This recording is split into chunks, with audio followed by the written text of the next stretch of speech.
Hello there, my old friend. Tonight, our quest takes us through a collection of old fairy tales written down by Hans Christian Andersen. Now, settle in, take a deep breath, and let's travel back to an age of myth and legend.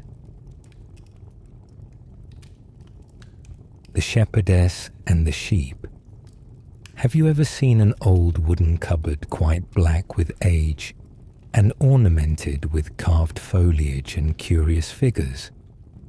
Well, just such a cupboard stood in a parlour and had been left to the family as a legacy by the great-grandmother. It was covered from top to bottom with carved roses and tulips. The most curious scrolls were drawn upon it, and out of them peeped little stags' heads with antlers. In the middle of the cupboard door was the carved figure of a man most ridiculous to look at. He grinned at you, for no one could call it laughing. He had goat's legs, little horns on his head, and a long beard. The children in the room always called him Major General Field Sergeant Commander Billy Goat's Legs. It was certainly a very difficult name to pronounce, and there are very few who ever receive such a title. But then it seemed wonderful how he came to be carved at all. Yet there he was, always looking at the table under the looking-glass, where stood a very pretty little shepherdess made of china. Her shoes were gilt, and her dress had a red rose or an ornament.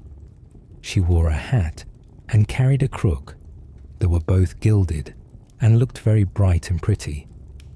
Close by her side stood a little chimney sweep, as black as coal, and also made of china. He was, however, quite as clean and neat as any other china figure. He only represented a black chimney sweep, and the china workers might just as well have made him a prince had they felt inclined to do so. He stood holding his ladder quite handily, and his face was as fair and rosy as a girl's. Indeed, that was rather a mistake. It should have had some black marks on it. He and the shepherdess had been placed close together, side by side, and, being so placed, they became engaged to each other, for they were very well suited, being both made of the same sort of china, and being equally fragile. Close to them stood another figure, 3 times as large as they were, and also made of china. He was an old Chinaman who could nod his head, and used to pretend that he was the grandfather of the shepherdess, although he could not prove it. He, however, assumed authority over her, and therefore, when Major General Field Sergeant Commander Billy Goat's Legs asked for the little shepherdess to be his wife, he nodded his head to show that he consented. "You will have a husband," said the old Chinaman to her, "who I really believe is made of mahogany. He will make you a lady of Major General Field Sergeant Commander Billy Goat's Legs. He has the whole cupboard full of silver plate, which he keeps locked up in secret drawers." "I won't go into the dark cupboard," said the little shepherdess.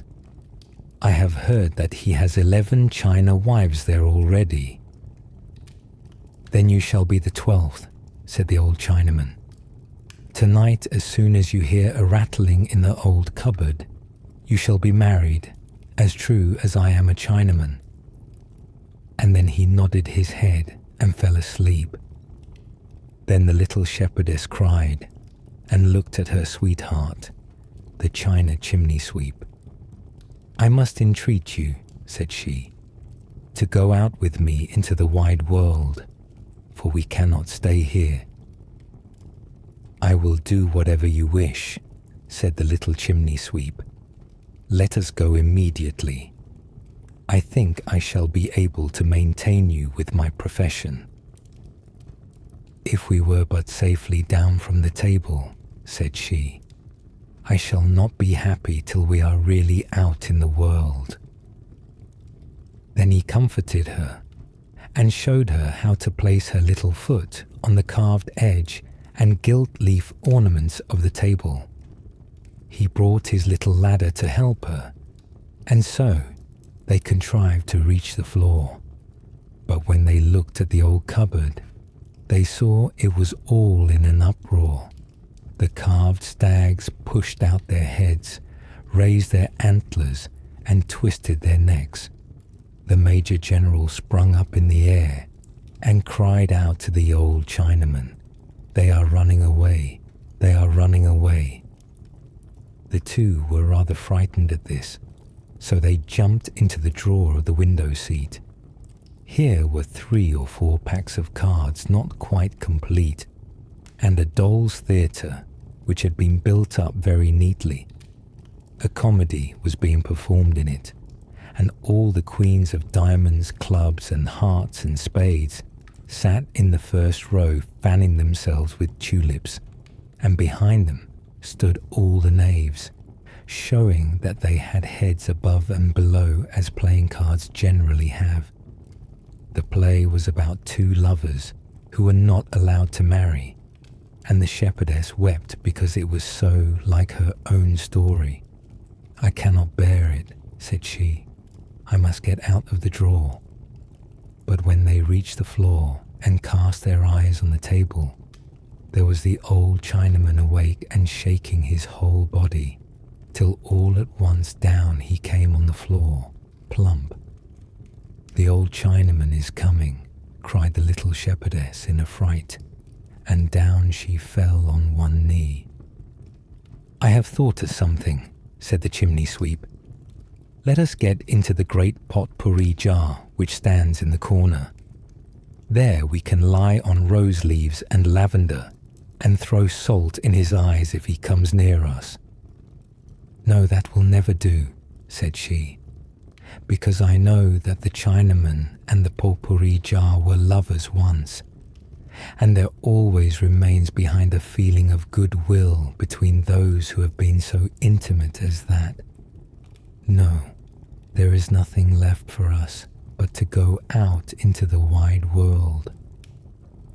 "Have you really courage enough to go out into the wide world with me?" said the chimney sweep. "Have you thought how large it is, and that we can never come back here again?" "Yes, I have," she replied.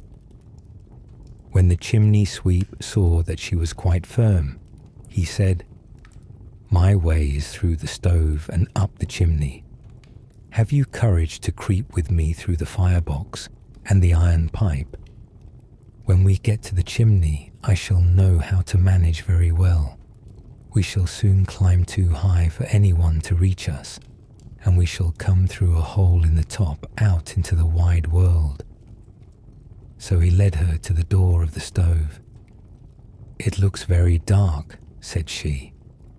Still she went in with him through the stove and through the pipe, where it was as dark as pitch. "Now we are in the chimney," said he, "and look, there is a beautiful star shining above it."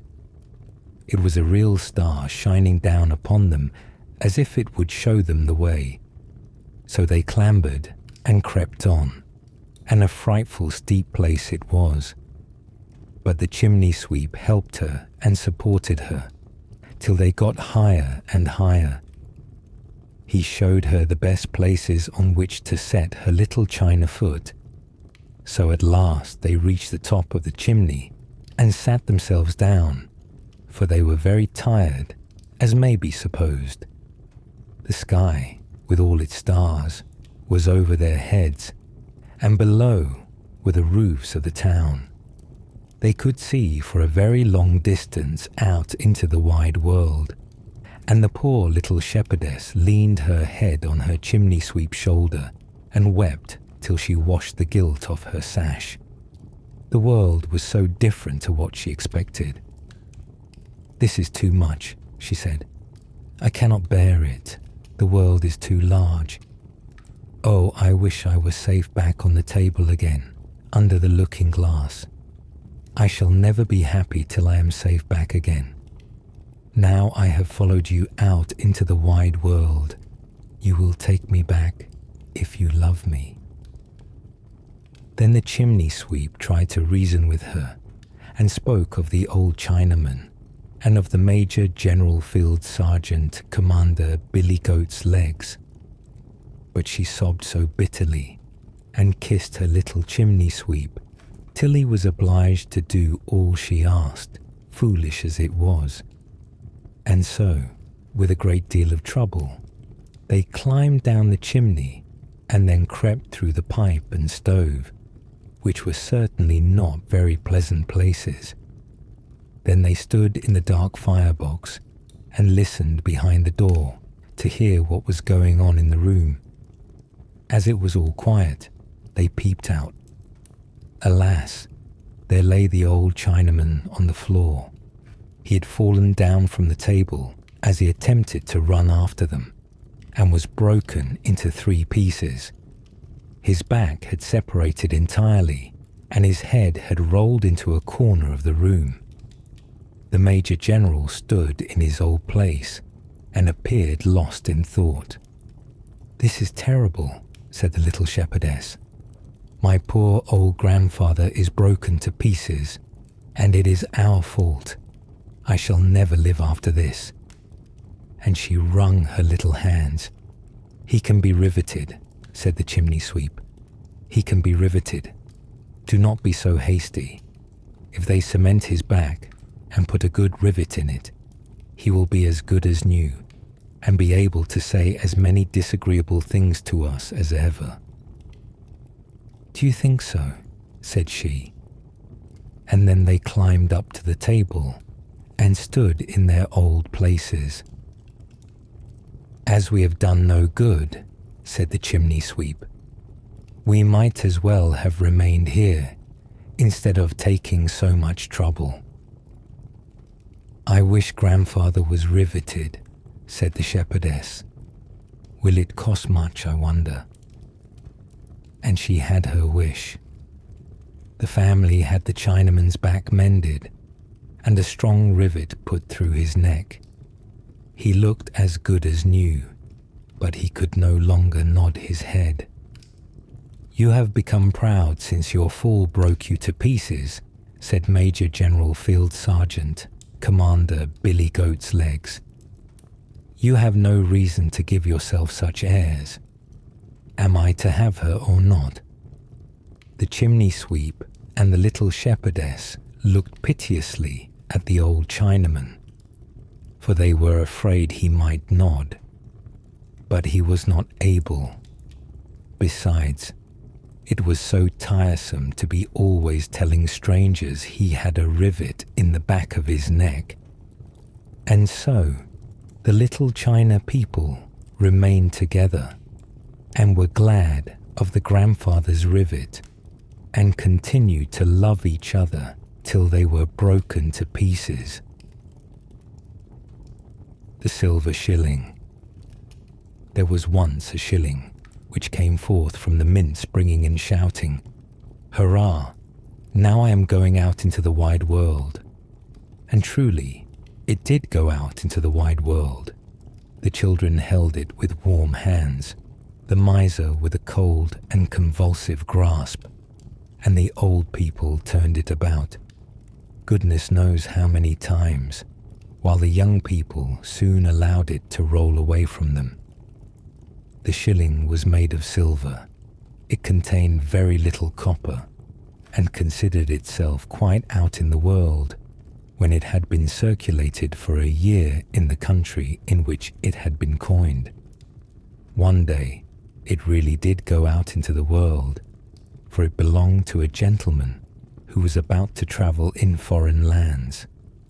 This gentleman was not aware that the shilling lay at the bottom of his purse when he started, till he one day found it between his fingers. "Why," cried he, "here is a shilling from home. Well, it must go on its travels with me now." And the shilling jumped and rattled for joy when it was put back again into the purse. Here it lay among a number of foreign companions who were always coming and going, one taking the place of another. But the shilling from home was always put back and had to remain in the purse, which was certainly a mark of distinction. Many weeks passed, during which the shilling had travelled a long distance in the purse, without in the least knowing where he was. He had found out that the other coins were French and Italian, and one coin said they were in this town, and another said they were in that, but the shilling was unable to make out or imagine what they meant. A man certainly cannot see much of the world if he is tied up in a bag, and this was really the shilling's fate. But one day, as he was lying in the purse, he noticed that it was not quite closed, and so he slipped near to the opening to have a little peep into society. He certainly had not the least idea of what would follow, but he was curious, and curiosity often brings its own punishment. In his eagerness, he came so near the edge of the purse that he slipped out into the pocket of the trousers, and when, in the evening, the purse was taken out, the shilling was left behind in the corner to which it had fallen. As the clothes were being carried into the hall, the shilling fell out on the floor, unheard and unnoticed by anyone. The next morning, the clothes were taken back to the room. The gentleman put them on and started on his journey again, but the shilling remained behind on the floor. After a time it was found, and being considered a good coin, was placed with 3 other coins. "Ah," thought the shilling, "this is pleasant. I shall now see the world, become acquainted with other people, and learn other customs." "Do you call that a shilling?" said someone the next moment. "That is not a genuine coin of the country. It is false. It is good for nothing." Now begins the story as it was afterwards related by the shilling himself. "False, good for nothing," said he. "That remark went through and through me like a dagger.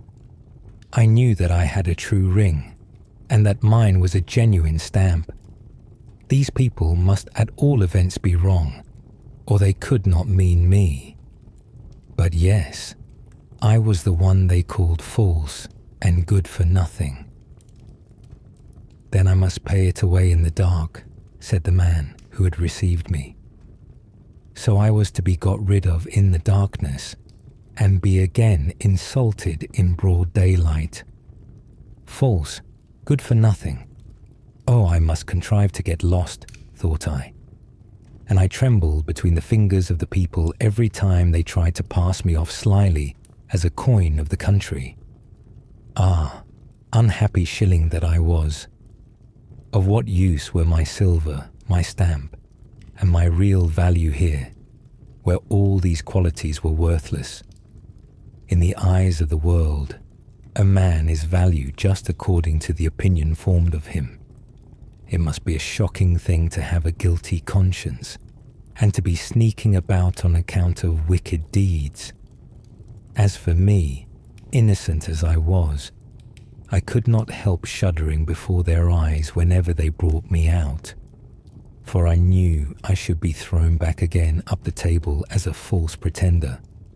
At length I was paid away to a poor old woman who received me as wages for a hard day's work, but she could not again get rid of me. No one would take me. I was to the woman a most unlucky shilling. "I am positively obliged to pass this shilling to somebody," said she. "I cannot, with the best intentions, lay by a bad shilling. The rich baker shall have it. He can bear the loss better than I can. But after all, it is not a right thing to do." "Ah," sighed I to myself, "am I also to be a burden on the conscience of this poor woman? Am I then in my old days so completely changed?" The woman offered me to the rich baker, but he knew the current money too well, and as soon as he received me, he threw me almost in the woman's face. She could get no bread for me, and I felt quite grieved to the heart that I should be cause of so much trouble to another, and be treated as a cast-off coin. I who, in my young days, felt so joyful in the certainty of my own value, and knew so well that I bore a genuine stamp. I was as sorrowful now as a poor shilling can be when nobody will have him. The woman took me home again with her, and looking at me very earnestly, she said, "No, I will not try to deceive anyone with thee again. I will bore a hole through thee, that everyone may know that thou art a false and worthless thing. And yet, why should I do that? Very likely thou art a lucky shilling. A thought has just struck me that it is so, and I believe it. Yes, I will make a hole in the shilling," said she, "and run a string through it, and then give it to my neighbour's little one to hang round her neck as a lucky shilling." So she drilled a hole through me. It is really not at all pleasant to have a hole bored through one, but we can submit to a great deal when it is done with a good intention. A string was drawn through the hole, and I became a kind of medal. They hung me round the neck of a little child, and the child laughed at me and kissed me, and I rested for one whole night on the warm, innocent breast of a child. In the morning, the child's mother took me between her fingers and had certain thoughts about me, which I very soon found out. First, she looked for a pair of scissors and cut the string. "Lucky shilling," said she. "Certainly this is what I mean to try." Then she laid me in vinegar till I became quite green, and after that she filled up the hole with cement, rubbed me a little to brighten me up, and went out in the twilight hour to the lottery collector to buy herself a ticket with a shilling that should bring luck. How everything seemed to cause me trouble. The lottery collector pressed me so hard that I thought I should crack. I had been called false, I had been thrown away, that I knew, and there were many shillings and coins with inscriptions and stamps of all kinds lying about. I well knew how proud they were, so I avoided them from very shame. With the collector were several men who seemed to have a great deal to do, so I fell unnoticed into a chest among several other coins. Whether the lottery ticket gained a prize I know not, but this I know, that in a very few days after, I was recognized as a bad shilling and laid aside. Everything that happened seemed always to add to my sorrow. Even if a man has a good character, it is of no use for him to deny what is said of him, for he is not considered an impartial judge of himself. A year passed, and in this way I had been changed from hand to hand, always abused, always looked at with displeasure, and trusted by no one. But I trusted in myself, and had no confidence in the world. Yes, that was a very dark time. At length, one day, I was passed to a traveller, a foreigner, the very same who had brought me away from home, and he was simple and true-hearted enough to take me for current coin. But would he also attempt to pass me? And should I again hear the outcry, "False, good for nothing"? The traveller examined me attentively. "I took thee for good coin," said he.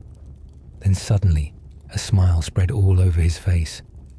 I have never seen such a smile on any other face as on his. "Now this is singular," said he. "It is a coin from my own country, a good, true shilling from home.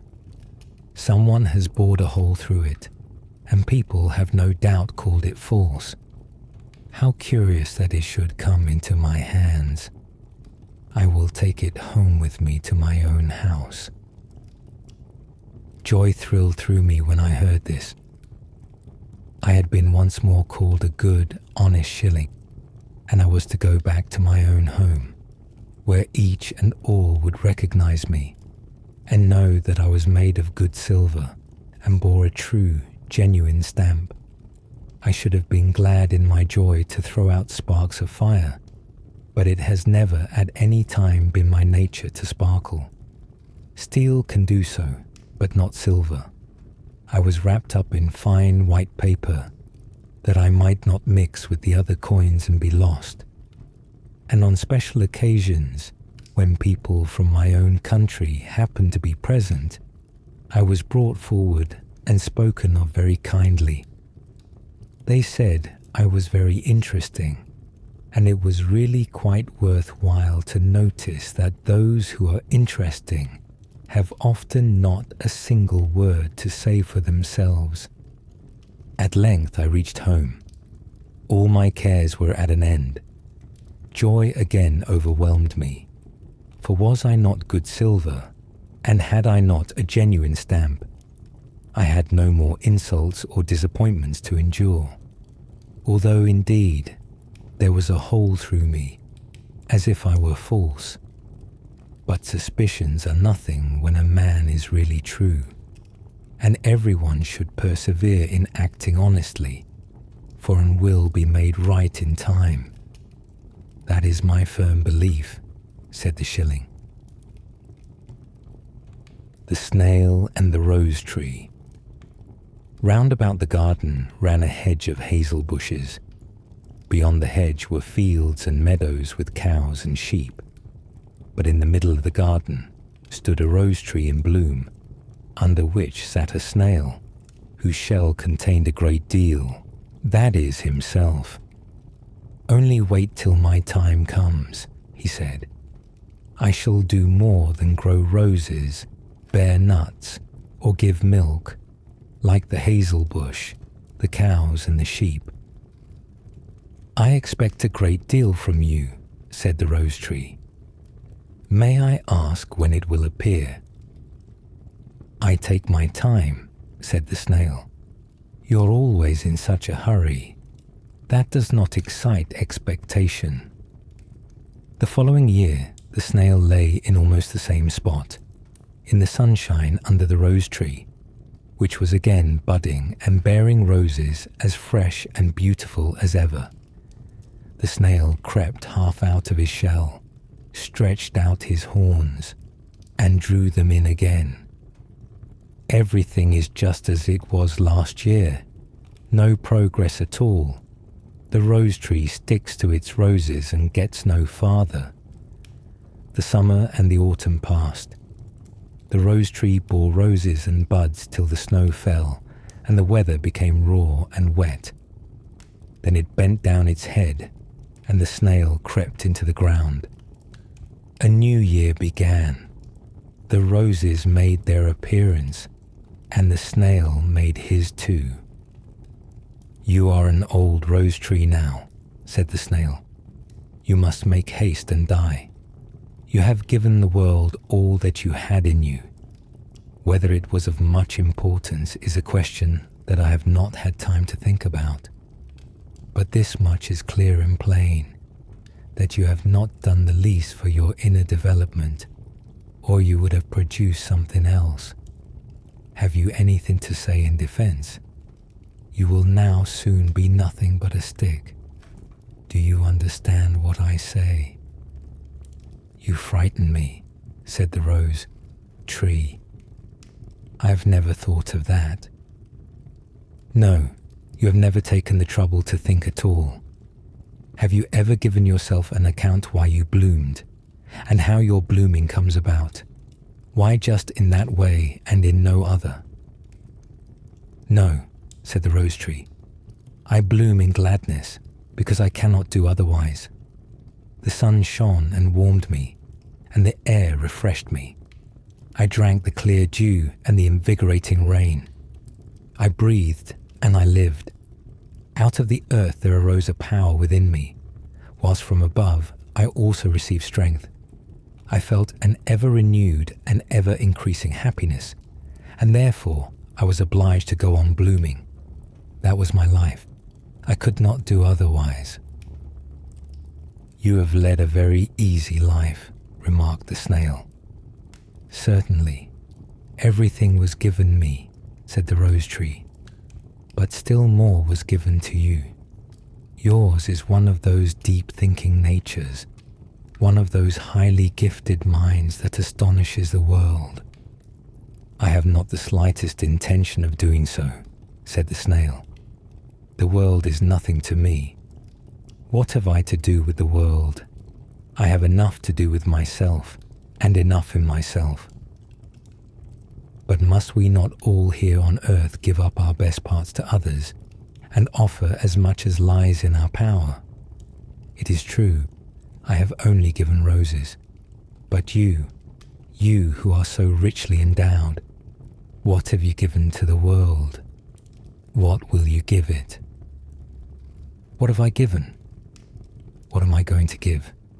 I spit at it. It's good for nothing, and does not concern me. For my part, you may go on bearing roses. You cannot do anything else. Let the hazel bush bear nuts, and the cows and sheep give milk. They have each their public. I have mine in myself. I retire within myself, and there I stop. The world is nothing to me." With this, the snail withdrew into his house and blocked up the entrance.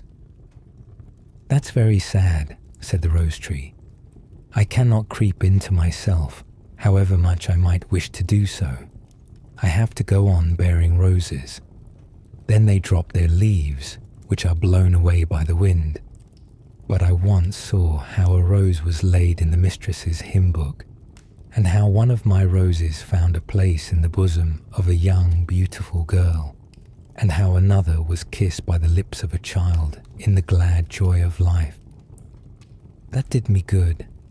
It was a real blessing. Those are my recollections, my life." And the rose tree went on blooming in innocence, while the snail lay idling in his house. The world was nothing to him. Years passed by. The snail had turned to earth in the earth, and the rose tree too. Even the souvenir rose in the hymn book was faded, but in the garden there were other rose trees and other snails. The latter crept into their houses and spat at the world, for it did not concern them. Shall we read the story all over again? It will be just the same. The Snowman. "It is so delightfully cold," said the snowman, "that it makes my whole body crackle. This is just the kind of wind to blow life into one. How that great red thing up there is staring at me." He meant the sun, who was just setting. "It shall not make me wink. I shall manage to keep the pieces." He had 2 triangular pieces of tile in his head, instead of eyes. His mouth was made of an old broken rake, and was, of course, furnished with teeth. He'd been brought into existence amidst the joyous shouts of boys, the jingling of sleigh bells, and the slashing of whips. The sun went down, and the full moon rose, large, round, and clear, shining in the deep blue. "There it comes again, from the other side," said the snowman, who supposed the sun was showing himself once more. "Ah, I have cured him of staring, though. Now he may hang up there and shine, that I may see myself. If I only knew how to manage to move away from this place, I should so like to move. If I could, I would slide along yonder on the ice, as I've seen the boys do. But I don't understand how. I don't even know how to run." "Away, away," barked the old yard dog. He was quite hoarse, and could not pronounce bow wow properly. He had once been an indoor dog and lay by the fire, and he had been hoarse ever since. The sun will make you run someday. I saw him last winter make your predecessor run, and his predecessor before him. Away, away, they all have to go. I don't understand you, comrade, said the snowman. Is that thing up yonder to teach me to run? I saw it running itself a little while ago, and now it has come creeping up from the other side. You know nothing at all, replied the yard dog. But then, you've only lately been patched up. What you see yonder is the moon, and the one before it was the sun. It will come again tomorrow, and most likely teach you to run down into the ditch by the well. For I think the weather is going to change. I can feel such pricks and stabs in my left leg. I am sure there is going to be a change. I don't understand him, said the snowman to himself, but I have a feeling that he is talking of something very disagreeable. The one who stared so just now, and whom he calls the sun, is not my friend. I can feel that too. Away, away, barked the yard dog, and then he turned round 3 times and crept into his kennel to sleep. There was really a change in the weather. Towards morning, a thick fog covered the whole country round, and a keen wind arose, so that the cold seemed to freeze one's bones. But when the sun rose, the sight was splendid. Trees and bushes were covered with hoar frost, and looked like a forest of white coral, while on every twig glittered frozen dewdrops. The many delicate forms concealed in summer by luxuriant foliage were now clearly defined and looked like glittering lacework. From every twig glistened a white radiance. The birch, waving in the wind, looked full of life, like trees in summer, and its appearance was wondrously beautiful. And where the sun shone, how everything glittered and sparkled, as if diamond dust had been strewn about, while the snowy carpet of the earth appeared as if covered with diamonds, from which countless lights gleamed, whiter than even the snow itself. This is really beautiful, said a young girl, who had come into the garden with a young man, and they both stood still near the snowman and contemplated the glittering scene. Summer cannot show a more beautiful sight, she exclaimed, while her eyes sparkled. And we can't have such a fellow as this in the summertime, replied the young man, pointing to the snowman. He is capital. The girl laughed and nodded at the snowman, and then tripped away over the snow with her friend. The snow creaked and crackled beneath her feet, as if she had been treading on starch. Who are these two? Asked the snowman of the yard dog. You have been here longer than I have. Do you know them? Of course I know them, replied the yard dog. She has stroked my back many times, and he has given me a bone of meat. I never bite those two. But what are they? Asked the snowman. They are lovers, he replied. They will go and live in the same kennel by and by, and gnaw at the same bone. Away, away. Are they the same kind of beings as you and I? Asked the snowman. Well, they belong to the same master, retorted the yard dog. Certainly people who were only born yesterday know very little. I can see that in you. I have age and experience. I know everyone here in the house, and I know there was once a time when I did not lie out here in the cold, fastened to a chain. Away, away. The cold is delightful, said the snowman.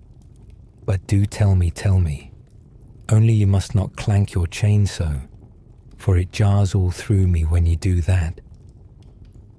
"Away, away," barked the yard dog. "I'll tell you. They said I was a pretty little fellow once. Then I used to lie in a velvet-covered chair up at the master's house and sit in the mistress's lap. They used to kiss my nose and wipe my paws with an embroidered handkerchief, and I was called Ami, dear Ami, sweet Ami. But after a while, I grew too big for them, and they sent me away to the housekeeper's room. So I came to live on the lower story. You can look into the room from where you stand and see where I was master once, for I was indeed master to the housekeeper. It was certainly a smaller room than those upstairs, but I was more comfortable, for I was not being continually taken hold of and pulled about by the children as I had been. I received quite as good food, or even better. I had my own cushion, and there was a stove.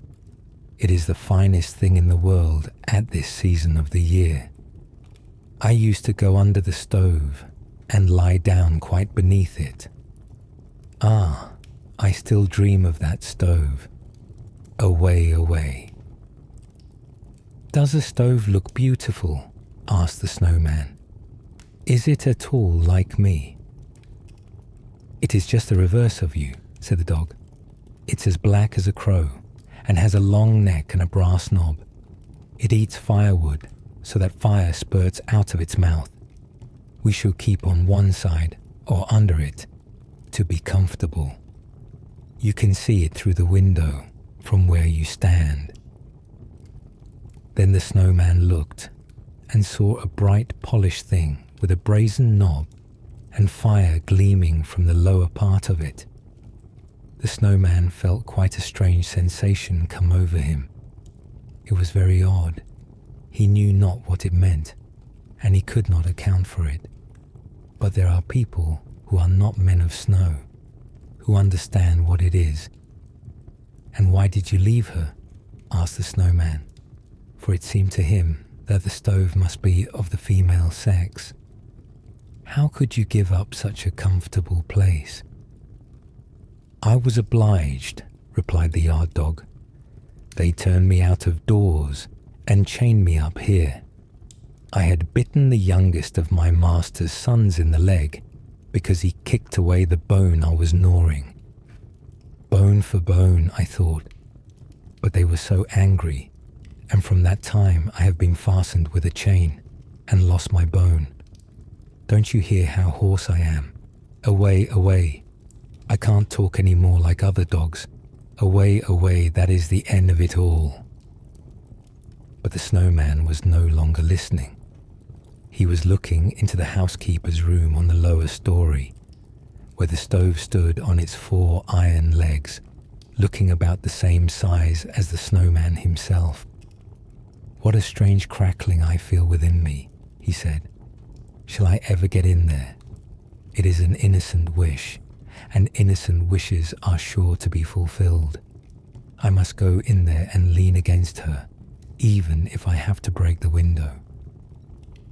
"You must never go in there," said the yard dog, "for if you approach the stove, you'll melt away. "I might as well go," said the snowman, "for I think I am breaking up as it is." During the whole day the snowman stood looking in through the window, and in the twilight hour the room became still more inviting.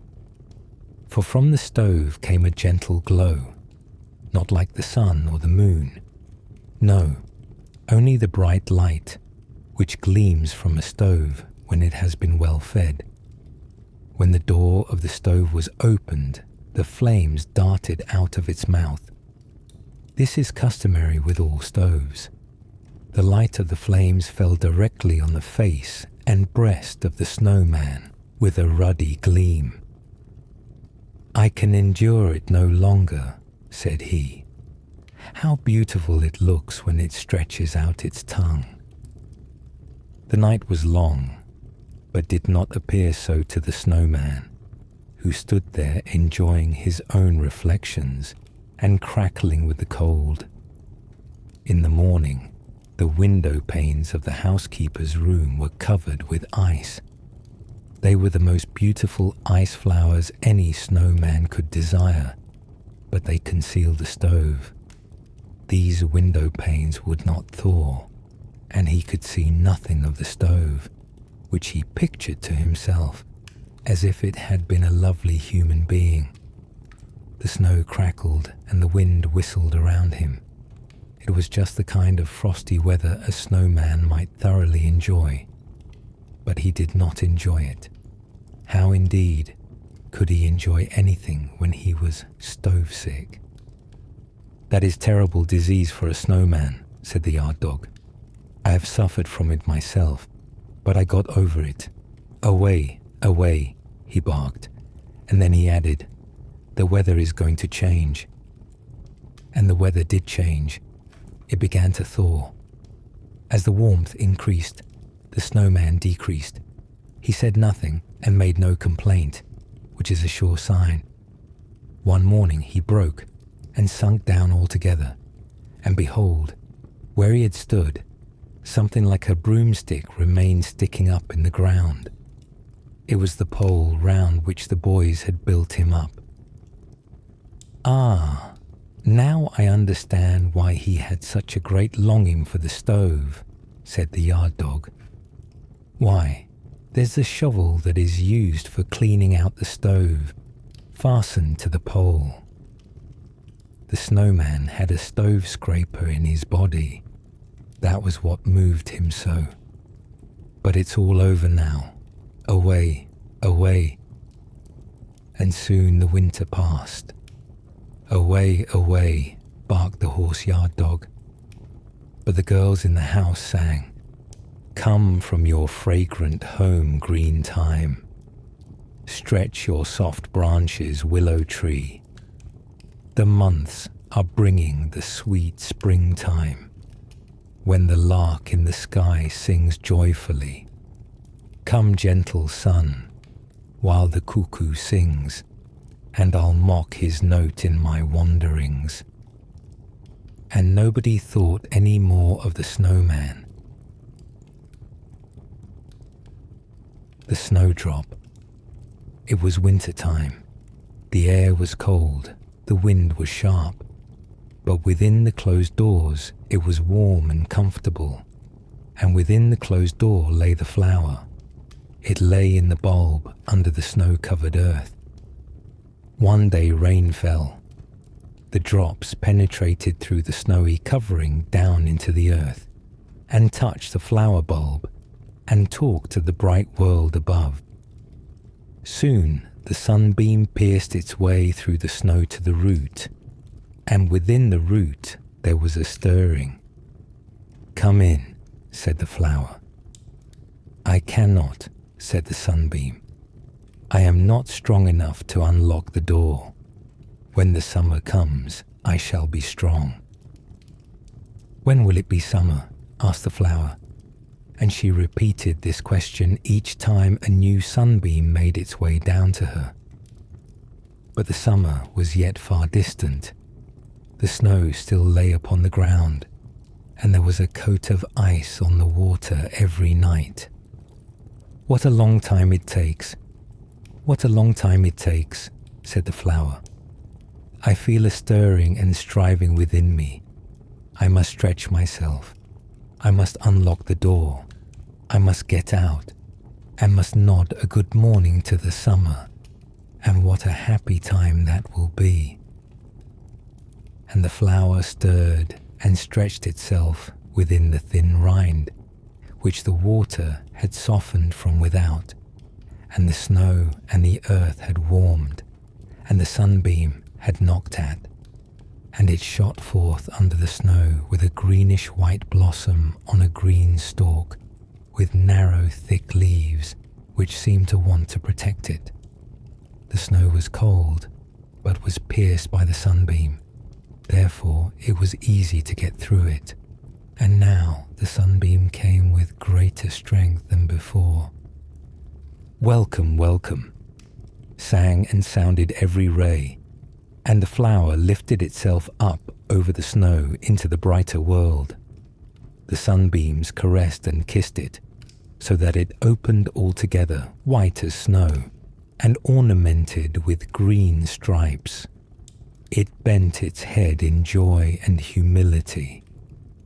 "Beautiful flower," said the sunbeams, "how graceful and delicate you are. You are the first, you are the only one. You are our love.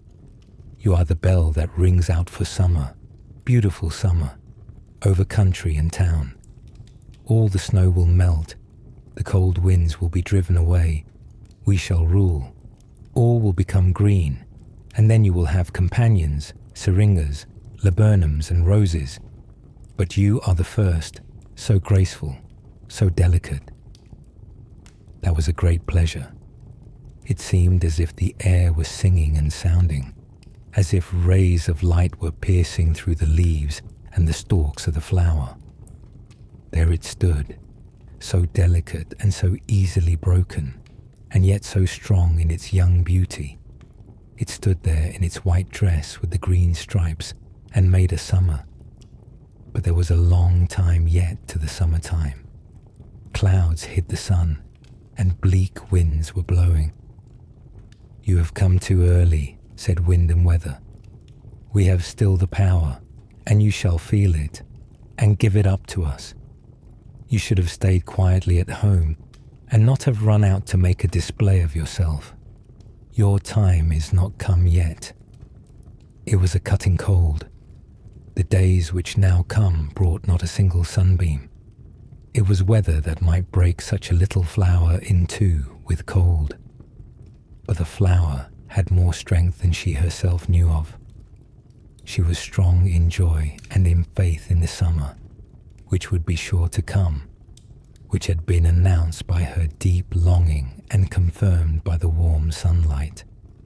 And so she remained standing in confidence in the snow in her white garment, bending her head even while the snowflakes fell thick and heavy, and the icy winds swept over her. "You'll break," they said, "and fade, and fade. What did you want out here? Why did you let yourself be tempted? The sunbeam only made game of you. Now you have what you deserve, you summer gawk." "Summer gawk," she repeated in the cold morning hour. "Oh, summer gawk," cried some children rejoicingly. "Yonder stands one. How beautiful, how beautiful. The first one, the only one." These words did the flower so much good. They seemed to her like warm sunbeams. In her joy, the flower did not even feel when it was broken off. It lay in a child's hand, and was kissed by a child's mouth, and carried into a warm room, and looked on by gentle eyes, and put into water. How strengthening, how invigorating. The flower thought she had suddenly come upon the summer. The daughter of the house, a beautiful little girl, was confirmed, and she had a friend who was confirmed too. He was studying for an examination for an appointment. "He shall be my summer gawk," she said, and she took the delicate flower and laid it in a piece of scented paper on which verses were written, beginning with summer gawk and ending with summer gawk. "My friend, be a winter gawk." She had twitted him with the summer. Yes, all this was in the verses, and the paper was folded up like a letter, and the flower was folded in the letter too. It was dark around her, dark as in those days when she lay hidden in the bulb. The flower went forth on her journey, and lay in the post bag, and was pressed and crushed, which was not at all pleasant, but that soon came to an end. The journey was over, the letter was opened, and read by the dear friend. How pleased he was! He kissed the letter, and it was laid. with its enclosure of verses, in a box in which there were many beautiful verses, but all of them without flowers. She was the first, the only one, as the sunbeams had called her, and it was a pleasant thing to think of that. She had time enough, moreover, to think about it. She thought of it while the summer passed away, and the long winter went by, and the summer came again, before she appeared once more. But now the young man was not pleased at all. He took hold of the letter very roughly and threw the verses away, so that the flower fell on the ground. Flat and faded she certainly was, but why should she be thrown on the ground? Still, it was better to be here than in the fire, where the verses and the paper were being burnt to ashes. What had happened? What happened so often? The flower had made a gawk of him. That was a jest. The girl had made a fool of him. That was no jest. She had, during the summer, chosen another friend. Next morning, the sun shone in upon the little flattened snowdrop that looked as if it had been painted upon the floor. The servant girl, who was sweeping out the room, picked it up and laid it in one of the books which were upon the table, in the belief that it must have fallen out while the room was being arranged. Again, the flower lay among verses, printed verses, and they are better than written ones. At least, more money has been spent upon them. And after this years went by, the book stood upon the bookshelf, and then it was taken up, and somebody read out of it. It was a good book, verses and songs by the old Danish poet, Ambrosius Stubb, which are well worth reading. The man who was now reading the book turned over a page. "Why, there's a flower," he said. "A snowdrop, a summer gawk, a poet gawk. That flower must have been put in there with a meaning. Poor Ambrosius Stubb. He was a summer fool too, a poet fool. He came too early before his time, and therefore he had to taste the sharp winds and wander about as a guest from one noble landed proprietor to another, like a flower in a glass of water, a flower in rhymed verses, summer fool, winter fool, fun and folly, but the first, the only, the fresh young Danish poet of those days. Yes, thou shalt remain as a token in the book, thou little snowdrop. Thou hast been put there with a meaning." And so the snowdrop was put back into the book, and felt equally honoured and pleased to know that it was a token in the glorious book of songs, and that he who was the first to sing and to write had been also a snowdrop, had been a summer gawk, and had been looked upon in the winter time as a fool. The flower understood this in her way, as we interpret everything in our way. That is the story of the snowdrop. And so, our quest through these timeless tales comes to an end. With the story's final words, you have completed this sleepy quest. May your dreams be filled with magic until the next adventure begins. Rest well, traveller.